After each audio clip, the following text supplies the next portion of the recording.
right. Hi, everyone.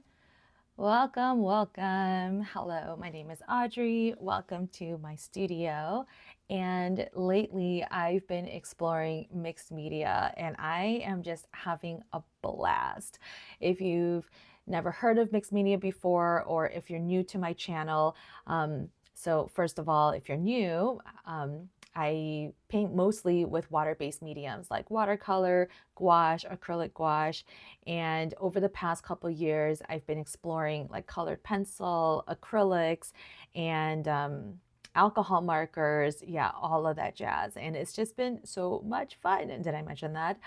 And I also wanted to mention this book by Katie Moody. She's also on YouTube. She's awesome, just so much fun.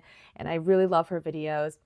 But she wrote a book called Sketchbook Joy, and it really is just a joy-filled book. It's filled with ideas on how to use a variety of media and then, a handful of projects as well. But it's really awesome because she goes really deep into each type of medium and gives you ideas on how to layer them. And it's just like opened up a whole new world for me. So yeah, if you want to kind of explore mixed media, like check out her book. I really, really like it. But thank you so much for being here today. Well, I kind of wanted to show you guys just what I've been working on. So, you know, last time I painted these Easter eggs and these are so fun, so cute. And then I just kind of, like went on with my sketchbook. I totally spelled congrats wrong. I was kind of getting ready for a tutorial, and so I was just kind of practicing. But I was also playing around like with the metallic pen. I don't know if you guys can see that shine. It's so cute, so pretty. Yeah, so just trying different things, but I'm just really learning to enjoy sketching again. And I think there's a part of you that when you become like when you make this art like into a business, then there's a danger that comes with it because you forget to just play, like just experiment and just do things that's for you. And so keeping a sketchbook really reminds you of that. So yeah, so I've just been really enjoying this process. And then a lot of you guys know that we got a new cat. His name is Groot. And we were looking at cat trees. So I was kind of inspired by cat trees. So I just drew a bunch of them here as well. So, inspiration can be found anywhere, right? But yeah, I mean, this sketchbook so far is just all mixed media. I mean, you guys saw these landscapes from before, and then I did a couple where it was like a limited color palette. These were just so much fun. And yeah, I did this on the live stream on the 8th, so make sure to check that out. But yeah, limited color palette is just, yeah, it's a good challenge, So yeah. So for today, I had a lot of different ideas on what to do. Hello, Linda. But I thought about maybe doing buildings. So I have to admit, like doing something with buildings is kind of challenging and it's a bit intimidating because I never formally learned how to draw. So I don't know like exactly how to do like 2 point perspective or, things like that. So I get a little nervous, but that's what a sketchbook is for, right? To practice, to have fun. So I'm going to get over that fear and try it out today. So I wanted to show you my, let's see, I have a Pinterest board. Let me see. Yep, there it is. Yeah, so I have a Pinterest board called Buildings. It's kind of cut off here on the left side, but yeah, I have another section called doorways and another section called windows. And I mean, you can see what the windows one looks like. It's literally just windows. So I definitely use Pinterest a lot for, just gathering, yeah, inspiration. I mean, that's what it's for, And yeah, so then for buildings, I have like a whole bunch of these. Thank you, Linda. Hope you had a wonderful holiday weekend as well. Yeah, my Easter weekend, I mean, we went to church on Friday and Sunday. And Saturday, what did I do on Saturday? Oh, I think I just like relaxed. Yeah. And then because I also work part-time for my church, like after a Sunday like that, I am just wiped. So I took a very long nap and it was glorious. Okay, so yeah, there are a lot of buildings here to choose from. I'm gonna do, like, I was thinking about like how to, again, like layer, right? So I liked what we did for the pastel or the Easter eggs, where I layered, or I started with a layer of the acrylic gouache and then added on top of it. So I'm thinking of doing the same thing, you know? Where's my palette paper? Here's my cute little palette paper, or paper palette. So I'm thinking of doing the same thing where I'm, instead of like trying to copy a specific building, what I want to do is just draw the generic shapes, you know, whether it's a pointed building or a square or a corner rounded, like whatever it is. I just want to draw the shapes or paint in the shapes and then go from there. So yeah. Oh, that's nice. Laurel was home. That's good. Oh my gosh, you guys, I realized that I don't have a cup of water. Well, I can go get a cup of water if you just give me a few moments. I'll be right back. Whoops. 1 second.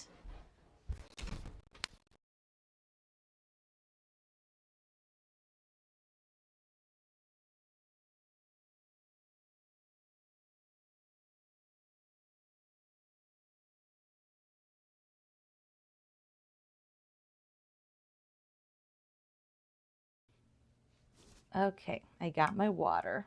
Was not prepared today. All right.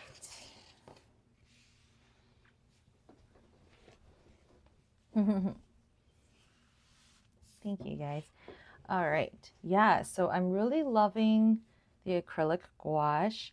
Or, you know, even if I didn't want to wait, I could always just use colored pencils. So I'm really open to either. Actually, now that I look at my color pencil, I'm like, should I just stick with that? Because either way, whether it's these colored pencils or the acrylic gouache, I can layer on top with the Caran Dash. But if I do acrylic gouache and I can't use watercolor, give me a moment to think.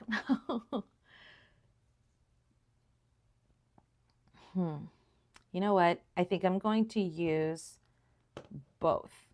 No, I'm just going to use colored pencil. Yeah, okay. All right, so I grabbed water for no reason. That's okay.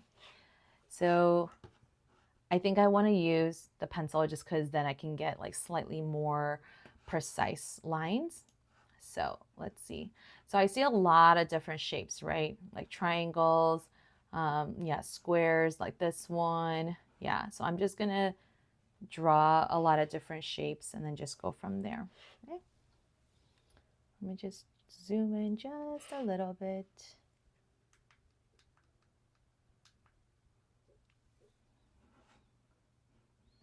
Okay, I'm just going to turn on some soft music.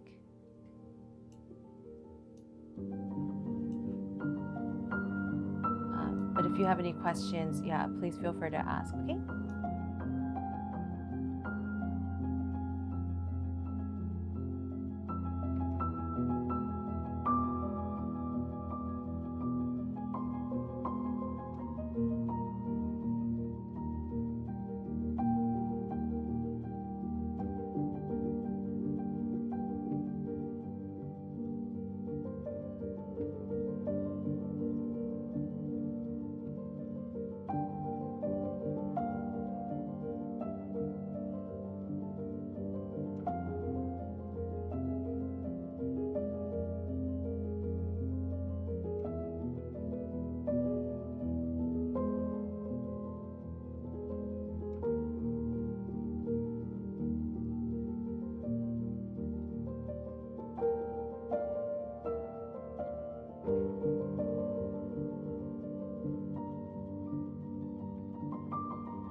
Oh boy, I feel like I can take a breath now.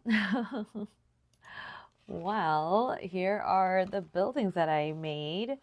Yeah, I'm really glad that I kind of just started with just the just the block shapes first. I think that kind of helps you like not focus so much on the details, you know? And I think that's true even with watercolor, like just kind of putting down that first layer down and then filling in with the details. And some of the details I still got quote unquote wrong. Like this one is supposed to have a lot more windows, but I just didn't have room for it. Nah, that's okay. Like this building has a ton more intricate details, but I kind of left out a lot of it. I mean, I could probably just add a little bit, like there were these like little circles, or yeah, I could probably just add like a little something. But yeah, I really wanted to kind of just focus on like the main details, like the doors, the windows, maybe a little bit of, greenery here and there. And then some of the roof, some of the tops of the buildings had some really interesting, gosh, what are these called? Starts with an S. Why am I blanking right now? Shingles. That's it, right? Shingles. So some of them had like really interesting rooftops, and some of them were just, just pointy. So yeah, I mean, like that's one thing that I love about traveling, especially to foreign countries, like outside of the US, because their architecture, their buildings seem to have so much more character, so much more interest and shapes. Whereas a lot of the buildings in the US, at least where I live, especially in the suburbs, a lot of the houses look exactly the same. They're just like copy and paste. But I mean, Chicago, the city architecture is pretty interesting, but most office buildings are, just rectangles. So this was a lot of fun. Yeah. Thank you. Thank you.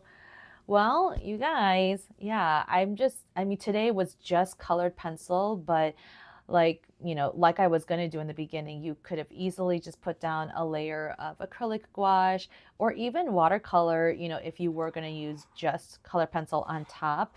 So yeah, this is a lot of fun. Also, can I show you guys something really cute? Look at this.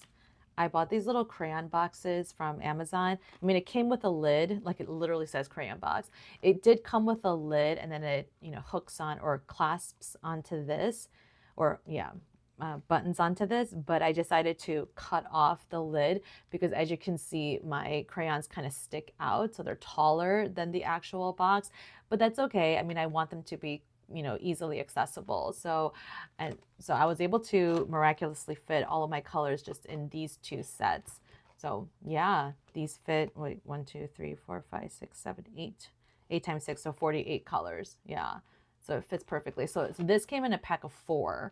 So if I wanted more, I could do that. But yeah, these fit perfectly. I was trying to find some kind of receptacle, for these crayons, because all the pencil holders that are out there are too deep, right? And then what happens like when my crayons start getting used up and they get shorter and shorter, and then how am I supposed to fish them out, I mean, at some point, if they're too short, like I'll probably just use a bowl or, something like that.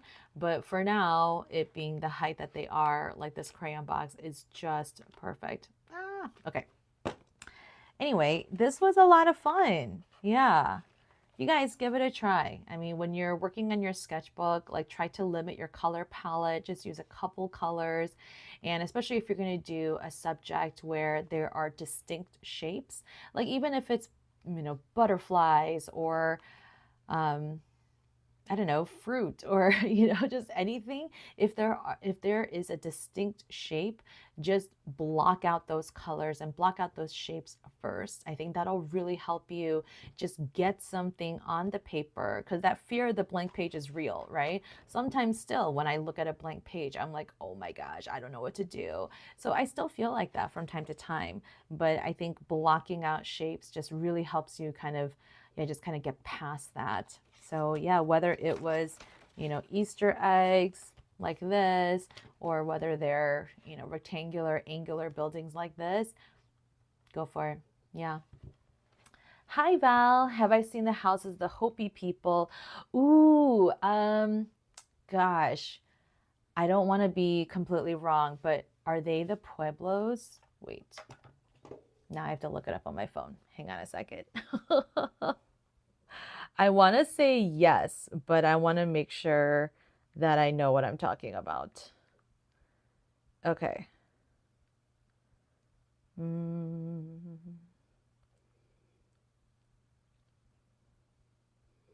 No, it's not the Pueblo. Hopi House. Whoa, okay. So this is kind of what I'm seeing on my phone. Oh, wow. Oh, wow. Look at all those like different colors and striations, all that texture. Wow. Yeah, I mean, I'll definitely look this up and then add that to my Pinterest board. I would love to do this, like obviously in the original color, but I would also love to do it like in multiple colors. Wow, look at this one. Look at that. Wow, wow, wow. Thank you for suggesting that, Val. Thank you. Hi. Hello. Greetings from Japan. Oh my goodness. Thank you for being here. Wow. I mean, speaking of Japan, I think Japanese buildings are also very unique. Um, Yeah, okay, maybe I should keep this theme going. Maybe tomorrow I'll do some more buildings or homes and then just keep filling them in. So, yeah, I really encourage you guys to keep a sketchbook. Again, I mentioned Katie Moody's Sketchbook Joy at the beginning of the live stream, but I really, really like her stuff. And again, she goes through like all the supplies that you could possibly need, you know, tools and mediums. And then she also shows you just like how to use them, how to, you know, how to layer them, like this. I love this chapter, Techniques for Mixed Media, because I think for some people, when they have a bunch of different supplies, it can get really overwhelming. But I think for me, I realized over the years that I sometimes get bored, and having lots of different choices, it does sometimes cripple me and there is sometimes decision fatigue, but there is a, you know, there is a strategy for kind of overcoming that, whether it's that limited palette thing or whether it's only choosing a couple different things. Or I think the trick is also knowing how to actually use your mixed media and to layer them properly, right? So I think even like, I love this page, like how she breaks down, like, what does it look like when you use just pencils, right? I mean, this is just pencils. What if I were to do this exact page, but with, you know, brush pens? Or what if I did this exact page, but with gouache, right? So it just evokes a slightly different, you know, mood. Obviously, there's different textures. So yeah, I think I would definitely, yeah, even techniques. And then she gives you techniques to try. So I really, yeah, I really, really like this book. Every once in a while, I'll just kind of thumb through it and just kind of find a page that I really like, and then, yeah, work on it. So wax pastels, no, oil pastels. She had a page on oil pastels. There it is. So oil pastels is something that I'm kind of learning just on my own, sort of on the side. I'm not quite ready to do it on camera just yet, but I'm just, you know, learning on my own. But that is so much fun, and I think this definitely takes me back to my time, my childhood in Korea. Yeah. Um, Val, I think Pueblo is a larger umbrella term. Ah, I see, I see. Yeah, I am not, obviously not an expert in Native American um, studies or the culture, but far from it. And I haven't visited the Southwest as much as, you know, I would like probably. I do have a couple friends down there, but the last time I was there was in my childhood, like when our family went there on a road trip. But yeah, thank you guys so much for hanging out. Um, that is really it from me. I mean, what would you guys like to see next time? Yeah. Also, next week, again, my live stream schedule is kind of all over the place, but next week I'll be live on Monday. So back to my regularly scheduled programming. So I'll be live Monday, 8 p.m. Central. And yeah, look out for the post, and then in the community tab. And then I also post about it on my social media channels. So thank you guys so much for being here. Oh, all right. Well, let me pose for a moment for my screenshot. There it is. Yeah. I also like how I did the windows and everything, like all those details, just like in that one, what was it? This violet color. Yeah, violet color. And I think that was also important for me because, again, I know that there are other colors. Sometimes the railings were black or sometimes they were blue. But I think, simplifying some of those details and just drawing just what you see with the color that you have instead of trying to imitate, I think is another like real important skill when it comes to just sketchbook play. Yeah. This is the only one where I tried to use like teal and stuff because I felt like it was pretty important. But everything else I tried to, I used that violet color, and I think it also kind of harmonizes this whole page. It makes it look more cohesive, and yeah, I really like it. I know my buildings are a little wonky, but again, that's just how it is. But it's me though, like it's part of like it's how I draw, and I'm okay with that. Yeah. Well, thank you again so much, and I'll see you guys next time. Please make some time to be creative this week. Be safe, and yeah, until then, bye.